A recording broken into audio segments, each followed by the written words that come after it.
tila napahiya po etong si Attorney Baligod dito po mga kababayan sa naging interview sa kanya ng Storicon, which is nung nagtanong na po mga kababayan ito pong broadcaster o reporter na si Regina Lace mga kababayan o Regina Lace patungkol po dun sa kung ano ang partisipasyon mga kababayan at kung ano yung motibo nitong paglabas ni Attorney Baligod na kung saan may kasamang 18 na marites mga kababayan at nag-aakusa kung kani-kanino. Dahil mamaya malalaman nyo na maging si former Senator Miriam Defensor pala na ano rin ito, na biktima rin pala ng kasinungalingan nito pong si Baligod na ito mga kababayan. So ito, i-play muna natin to. You know, Attorney, it sounds like a lot of this information that you're holding on to is second-hand and third-hand in some cases. Can I just ask what is your motivation here? Because all of a sudden, you hold this press conference alleging serious wrongdoing. We've yet to see some evidence. And I'm also just wondering... Tama kasi mga kababayan, dapat nung una pa lamang dapat nila inilabas yung mga ebidensyang hawak po nila.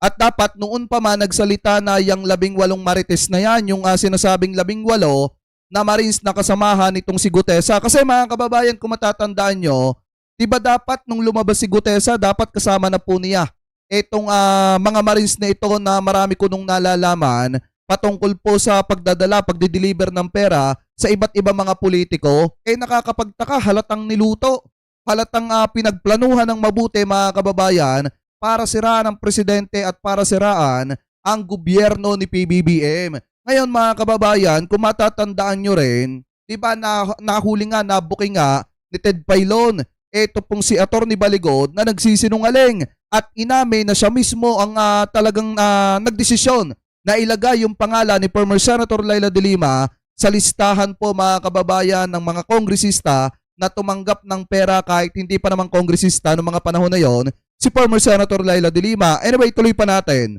What was your original motivation here? You said you only met the 18 gentlemen in October of last year and started building this case. So paano po kayo nasama dito? You know, ma'am, you cannot label the information they have as second hand or third hand. No, your information is second hand. Kasi we were asking you about... witnesses po sila. Yes, no? But they only told you. Wala ka naman talaga doon, right? That's the definition of second hand, sir. You weren't there. I did not execute the affidavit. They were the ones who execute the affidavit. Correct. Yes, they executed. Then they told you about all of these things. So your information is second hand, not their information. So that's what I was asking you. What is your involvement here? I think... Saka nakakapagtaka mga kababayan, marami po kasi talagang butas yung affidavit nung 18 na marites mga kababayan. Kasi pwede ba naman na magkakasama sila habang ginagawa yung mga bagay-bagay na yon? Masisecure ba na lagi silang magkakasama mga kababayan yung 18 na yon nung ginagawa yung pagdi-deliver ng pera?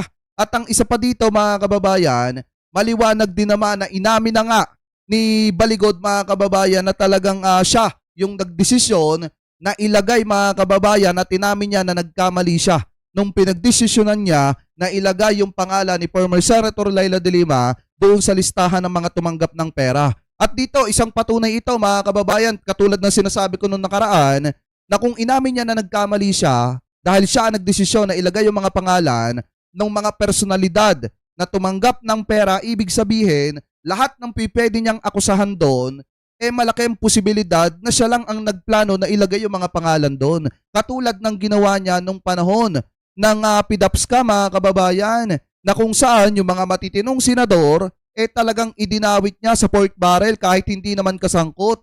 Di po ba? Anyway, tuloy pa natin. You misunderstood the rules on evidence, ma'am. But nevertheless, What do I not understand about the rules of evidence? Yes. What do I not understand about the rules of evidence? Ay, shoutout sa aking driver bodyguard na si Melmar Makasait Ay, shoutout sa iyo, bro. Ayan, enjoy sa inyo enjoy. For describing their statement or my statement as second hand. It's not second hand. You weren't there, right? As you said, you yourself said you weren't there when all of these things were going on, when they were withdrawing the money, giving the money to somebody else. They were all told to you.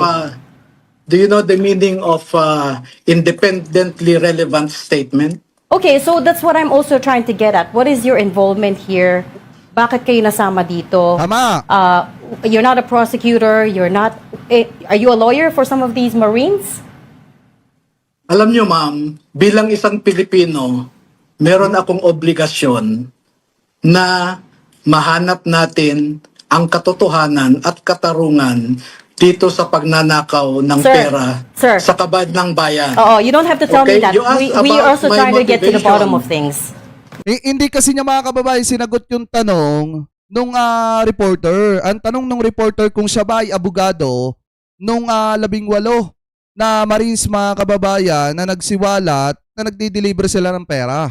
Ngayon hindi niya po sinagot yan. Parang ang gusto niyang palabasin, siya ay concerned citizen na nagsisiwalat lamang po at lumalaban ng korupsyon. Mga kababayan, nagsisiwalat ng katotohanan at nilalabanan yung mga anomalya dito po sa ating bansa. Pero kung titingnan nyo mga kababayan, noon pa man po, talagang ganyan na po ang galawan ni Atty. Baligod. Talagang sala sa nagdidesisyon siya na idawit yung mga taong wala namang kinalaman, talagang inaamin din niya kalaunan na siya ang nagdidesisyon na idawit yung mga tao kahit wala namang kinalaman. Basta natipuhan lamang niya na isama yung pangalan ng mga personalidad. Talagang isinasama niya. Oo, kami din. You asked about my motivation, no? Mm. Alam niyo po, noong 2013, ang advocacy ko ay anti-corruption at ako ang nag-expose sa PDAF scam. And Ben Harloy was one of my witnesses. Yan. Kinasuhan ko ang 14 na senador. Tinanggal ka nga ni Ben Herloy kasi nga hindi ka na mapapagkatiwalaan. Dahil unang-una, maliwanag naman ang sinabi din ng isang abogado ni Ben Herloy na talagang ikaw na ang nagdidesisyon na ilagay yung pangalan ng iba mga personalidad dun sa PDAP scam. Diba, Atty. Baligod? Sana mapanood mo ito para maintindihan mo. 198 na congressmen at limang cabinet secretaries. Okay, yeah. Pangalawa, yung mga pag-aabuso ni Teves sa Negros. Huwag mong intayin, mabuhay ang mga FLM defenders. Ay, shoutout tol Crisula at saka kay Ballpoint Man. Si Ballpoint Man, number 1 na FLM defenders yan. Halos Anyway, isang tuloy pa taon po natin. akong pabalik-balik sa Negros kasi walang matakbuhan ang mga biktima ng patayan doon. Ngayon po, nakita ko kung paano trinato si Gutesa. O, ilabas mo si Gutesa. At meron akong obligasyon na tumulong para malaman natin ang katotohanan. You ask about my motive, that is my motive. I don't Gusto understand. kong makaambag sa paghahanap ng katarungan. I don't understand what you mean when you say with how they treated Gutesa sa Senate Blue Ribbon Committee. We all watched the hearings. In fact, si Senator Lacson wanted him to come back Tama. and to give them more details, di ba? Kaya lang siya mismo yung nawala. He disappeared. So I'm not sure exactly what you mean by how they treated Gutesa and why you're making it sound like he was treated very badly. Parang ang dating dito mga kababayan, kaya lumabas etong si Atty. Baligod kasi nakita niya daw po kung paano tratuhin etong si Gutesa. Pero kung titingnan niyo mga kababayan, di ba isang beses lang naman lumabas etong si Gutesa, nag-akusa kung kani-kanino mga politician and at the same time, hindi na siya lumabas, hindi na siya nagpakita. Tapos gugulatin na lang ang sambayan ng Pilipino na mayroon pa pala siyang mga kaibigan o mga kasamahan na 18 na magsisiwalat din na wala namang basihan. Sa bagay mga kababayan, kung nagagawa ngayon ni Atty. Baligod yung mga bagay na yan, talagang ganyan talaga yung galawan niya. Ano po noon pa man. Kasi kung matatandaan nyo mga kababayan, nasan ba yun? Sana wag tayo makapiright. ng ABS-CBN, ng GMA7 mga kababayan. May nakita po tayong video dati na maging si former Senator Miriam Defensor nabiktima rin pala mga kababayan itong si Atty. Baligod. Ginawan din pala ng kwento at inamin mga kababayan mismo ni Baligod na siya mismo mga kababayan ang talagang nagdesisyon na isama at idamay ang pangalan ni former Senator Miriam Defensor at ni former Senator Trillanes mga kababayan. Eto, pakinggan nyo mabuti ha. Dapat dito idinidisbar na po talaga. 'Di ba? Sana may mag-file ng kaso sa Supreme Court na kung saan pinapadisbar itong taong ito. Kasi talagang noon pa man po igalawan na po niya mga kababayan ang manira at mandawit ng mga taong wala naman palang kinalaman. Ito, pakinggan nyo. O kaso ng pagtanggal sa lisensya ni Atty. Levito Baligod. Yan ay matapos sa manong aminin ni Baligod na siya ang gumawa ng listahan ng mga natransaksyon naman ng dati niyang kliyente na si Ben Hurluy. Di ba? Nahaharap sa disbarment dati, etong si Baligod mga kababayan matapos aminin niya mismo na siya po ang gumagawa ng listahan ng mga nakatransaksyon nito pong si Ben Hurluy, yung kanyang kliyente mga kababayan. At yan po ay inamin niya mismo na siya ang gumagawa ng listahan. At ito pong isyong ito mga kababayan na pinag-uusapan po natin, tawag dito, yung patungkol po dun sa PDAP scam noon. Diba, nagawa niya na noon yan at ginagawa niya po ulit ngayon. Ang tanong, meron bang nagbayad sa'yo, Atty. Baligod? Magkano ba? Magkano ba? Nagtatanong lang naman. Lumabas sa umano'y Louis List ang pangalan ni Santiago. Mariing itinanggi ng senadora na sangkot siya sa pork barrel scam. O kaso ng pagtanggal sa lisensya. O, di ba mga kababayan?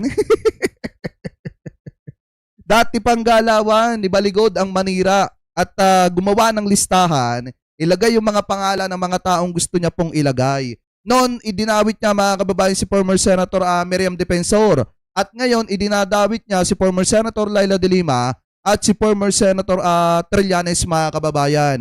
Pero alam niyo yung isang maliwanag po dito, lahat ng mga binabanggit mga kababayan, nito pong si Baligod ay puro kasinungalingan. Ano po, talagang inamin niya naman din mga kababayan sa News 5 nung ini-interview siya ni Ted Filon na talagang inaamin niyang nagkamali siya. Dahil siya talaga ang naglagay sa listahan ng pangalan ni former Senator Laila de Lima at yun daw po ay mali sa kanyang part. Ano po, so ngayon, kung titingnan din natin mga kababayan, tila may nadiskubre po at may nakita etong si Ombudsman Boying Remulla dito po sa paglabas ng 18 marin, puno, dating marin, o na ngayon ay marites na, at nitong si Atty. Baligod. So ngayon ito, pakinggan po natin. Yan, Kasi simple lang yung observation ko. 18 As a lawyer. 18 people sign one affidavit. And an affidavit is supposed to contain, dapat yan, ang nakasulat dyan, personal knowledge mo. O by own. Yung sarili mo lang, karanasan. Alam mo. Kaalaman, sarili mong karanasan. Okay, Kuya Benny Road, may galab shoutout Ma'am Dolly Babes, may galab shoutout sa iyo Paano naging common knowledge sa kanila yung 18 sila lagi magkakasama sa buong affidavit na yun? Sa lahat ng lakad, magkakasama silang 18? Ano yun? Ibig sabihin Yun ang isang bagay na napakahirap paniwalaan. Na yung 18 na yon na gumawa nung sabay-sabay nung affidavit na yon, mga kababayan, nakakatiyak ba kayo na laging magkasama yon sa mga lakad nila? Yung 18 na yon. Halimbawa, kung magde-deliver sila ng pera kay ganito, kay ganyan, nakatitiyak ba ang sambayan ng Pilipino na laging magkakasama yung 18 na yan? Alam nyo mga kababayan, doon pa lang hindi na po kapanipaniwala yan. Diba? Kaya nga lalo na tinaamin ni Atty. Baligod na talagang siya ang dumudoktor. Siya ang naglalagay ng mga pangalan doon sa mga listahan at talagang inamin niya na nagkamali siya nang ilagay niya ang pangalan ni former Senator Laila de Lima. So paano natin paniniwalaan etong paglabas ng 18 dating Marines kuno na ngayon ay marites na mga kababayan? Dahil nga walang matibay na ebidensya. Yung mga picture edited pa. 'Di ba? Nagsama pa ng abogado na ang gawain noon ganyan pala. Maglagay ng mga pangalan at pala desisyon. Diba? So paano natin pagkakatiwalaan itong mga revelasyon mga kababayan na inilalabas nitong si Atty. Baligod at nung 18 Marines kuno na nagdadala ng pera sa iba't ibang mga politiko. Anyway, tuloy pa natin. yung 18 na yun, pag gumilos yung isa, 18 sila. 18, lahat nakilos sila. Sabay-sabay. Parang imposible. Ande, Imposible yun. merong ano dyan. Merong explanation si Levy. Kuya Lori, may galab shoutout Hindi, sinasabi ko lang. Special lawyer, simple yan. Di ba? 18, Ang explanation niya, nagkamali ako kasi sinama ko si Leila de Lima. Hindi pa naman siya congresswoman. Yan. Di ba? Number 1 yun. Explanation niya yun. Number 2, itong mga ito, mga bodyguard ni Saldi ko to. So, every so open, nagagamit sila. Na nagdadala ng ganito, etc. etc. Ang tanong sa kanya, alam mo ba kung anong ibig sabihin ng 805 billion? Oo. Ha? Nasa maleta na sinasabi mo? 13,000 na maleta yan, ha? Oo. Nasaan yung mga 13,000 na maleta yan? Ganun ba karami ang maleta dito sa Pilipinas na ganyan kalalaki? Hindi, yun. 1,000 o 1,300? Hindi, 13,000 eh. Ito nga siya sabi ng ombudsman eh. Oh. Doon pa lang sa... Ay, sus. Diba mga kababayan, bistado. Eto nagsasalita dito, ombudsman ngayon. Yung iba nagsasalita dito, dating kongresista. Di po ba mga kababayan, doon pa lang yung inamin mismo ni Baligod na nagkamali siya sa kanyang parte na isama yung pangalan ni Leila de Lima kahit hindi pa kongresista, doon pa lang mga kababayan sablay na. Talagang mahirap paniwalaan yung mga aligasyon na ibinabato po ngayon ng kampo ni Defensor. Di ba mga bata ni Defensor tong 18 Marines na ito? Kasi sasakyan daw niya yung ginamit mga kababayan. Sasakyan nila yung ginamit doon yung ginamit na sinakyan itong 18 na Marines na ito mga kababayan. So ibig sabihin talagang talagang ang nasa sa likod nitong 18 Marines na ito tsaka ni Atty. Baligod ay walang iba kung hindi itong kaalyado ni Sara Duterte na si Defensor. Di po ba? Anyway, tuloy pa natin. Yun sa affidavit pa lang. Tama, di ba? Kasi Ombudsman. binanggit ako ron eh. Oh. Binanggit ka ba dapat- doon? Oo. Nabanggit siya. Kasi nag-meeting daw kami sa Bel Air. Oo. ICC prosecutor ang kamiting niya. Ano, may 18 abogado? Oo. 18 Witness? sundalo? Nandun, may witness? Parang medyo... It never happened. Oh, Di ba? No. At saka pag labing Ano naging personal knowledge yun? Ano ba tawag dyan? Is a made-up story. Hindi. Kanar. Ay, Ma'am Aileen din noon, mega love shoutout po at saka sa kaibigan nyo pong taga-Japan. Ganard! Ako, bigat. It's ano? Oh. Hindi, yun nga.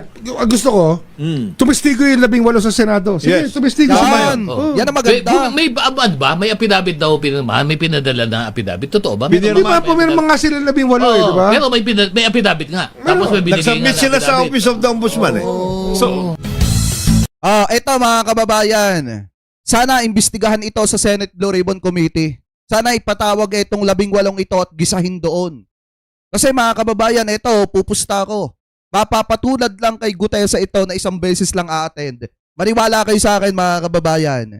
'Di ba? Kung si Gutesa nga, talagang nung ginigisa na mga kababayan, paiba-iba na ang sinasabi hanggang sa hindi na nagpakita. Pihado, etong 18 ito, doon pa nga lang sa presko, nagpapasahan na ng mikropono mga kababayan kung sino ang magsasalita ng puro pag-aakusa laban sa presidente. Di baka lalo na mga kababayan kapag kaginisa etong mga ito sa Senate Blue Ribbon Committee. Baka hindi na po magpakita yan sa sunod. Di po ba? Dapat isama din si Baligod mga kababayan.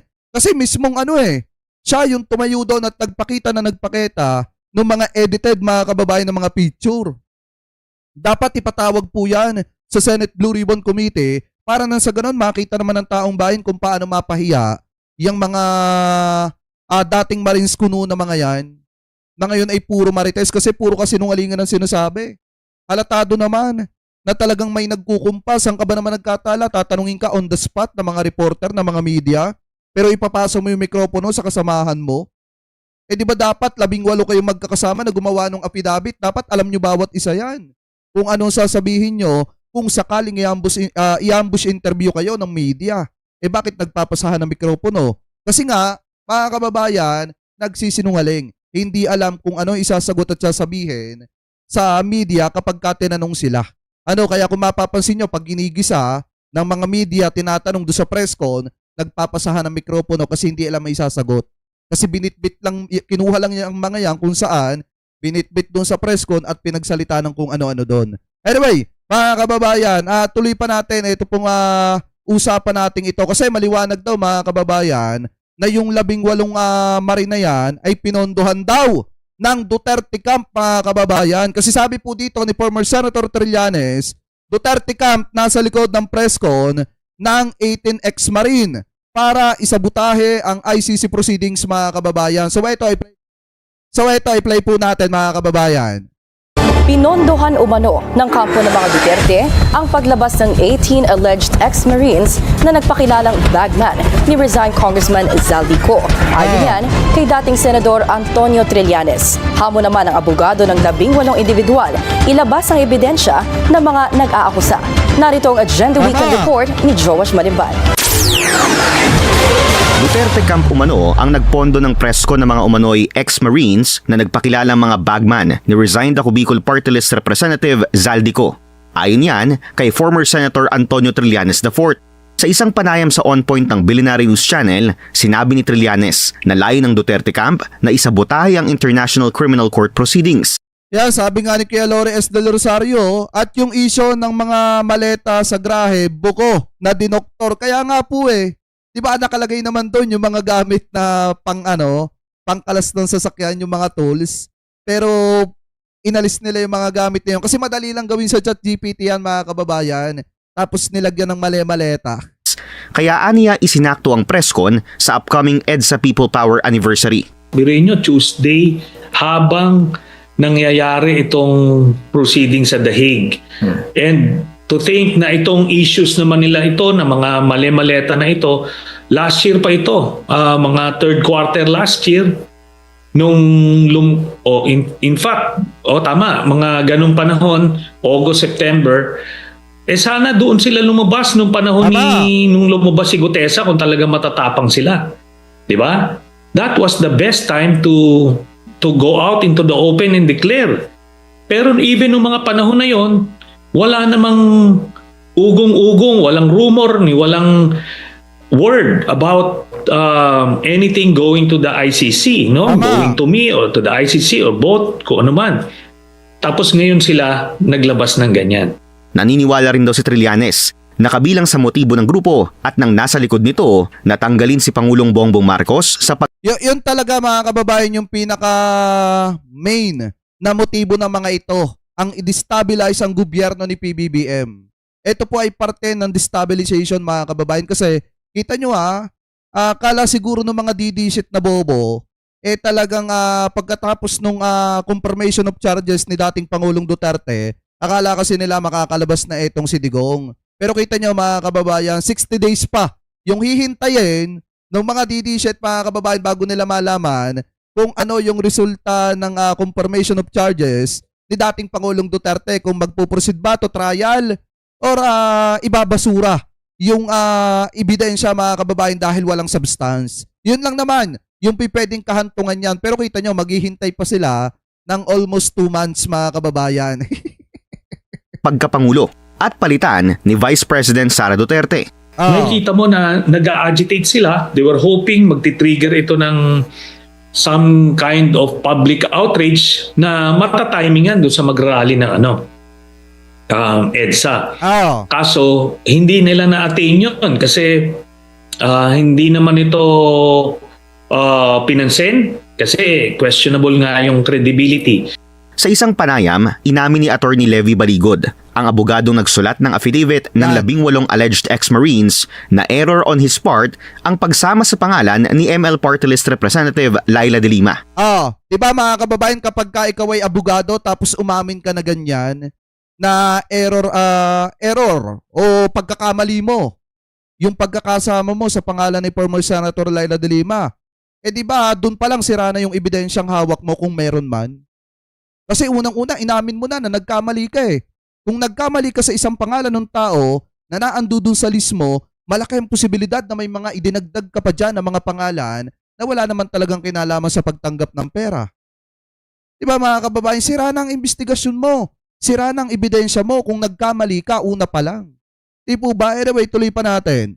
Tila na point out kasi na hindi naman Tandaan nyo isang pagkakamali lang sa ebidensya, lahat ng ebidensyang hawak mo, sira na. Si De Lima sa mga panahong binanggit na nag-deliver ang mga umano'y bagman ng pera sa mga pinangalanang mambabatas. Paninindigan ni Trillanes, hindi lang aniya ito ang pagkakamali ng abogado. The whole thing is a big mistake. At hindi natin to papatawarin. We will make sure na they will suffer the consequences of their actions. Nako. Obvious yung kanilang agenda. Akala niya talagang it was a media or publicity coup of some sort, pero it blew back into their faces kasi questionable yung credibility nilang lahat. At for them to tarnish people just like that, hindi natin kailangan na palagpasin yan. Sinubukan ng Billionaire News Channel na kunin ang panig ng opisina ni Vice President Sara Duterte. Pero wala pa itong tugon sa aming mga mensahe. Wala na. Samantala, pinanindigan naman ni Baligod ang mga nakalagay sa isinumite nilang affidavit sa Office of the Ombudsman at hinamon ng mga nag-aakusang pinondohan umano siya na ilabas ang kanilang mga ebidensya. Para sa Agenda Weekend, Joash Malimban, Billionaire News Channel. Eto mga kababayan, di ba, hiningi daw yung ni Sara Duterte ng opisina niya. Paano nyo makukuha ang panig ni Sara Duterte? Wala na sa Pilipinas, naando, nagtatravel na naman. Di ba, pagkatapos magdrama-drama, mag-iyak-iyak yun, nagtatravel na naman mga kababayan. Kasi nga, di ba sa Monday, pag-uusapan na yung impeachment po niya, dyan po sa Kamara, nasan si Vice President Sara Duterte ngayon? Yung mga didisit dyan, may alam ba kayo kung nasa saan yung puo ninyo? Nagtatravel na naman. Nagpapasarap na naman ang buhay. Diba? Yun ang diskarte mga kababayan. Mindset ba? Alam niyo yun? Mindset ba? Utak ba? Magdadrama ng kaunti sa Pilipinas. Tapos after nun, lilipad ulit ng ibang bansa, magpapasarap na naman. Diba? Pagkainip na ulit doon, babalik ulit ng Pilipinas, sisiraan na naman si Presidente. Ganun po katindi mga kababayan. Kaya nga wala tayong nakikitang trabaho. Pag tinanong mo nga yung mga taga-suporta ni Sara kung ano bang accomplishment niyan, walang maisagot mga kababayan. Tanungin mo nga yung mga didiset kung ano ba naitulong na ni Sara sa bansang Pilipinas. Walang isasagot yung mga yan kasi wala naman talaga. Diba? Kasi puro pagbubulakbol yung ginagawa. Anyway, mga kababayan, kung kayo po ang tatanungin, ano po ang masasabi ninyo hinggil po dito sa paglabas ng 18 marites mga kababayan at nag-aakusa ng kung ano-ano laban sa gobyerno ni PBBM na malinaw naman kung ano yung kanilang motibo dito na i-destabilize ang gobyerno ni PBBM. So comment below na lamang po kung ano po ang masasabi nyo hinggil po dyan.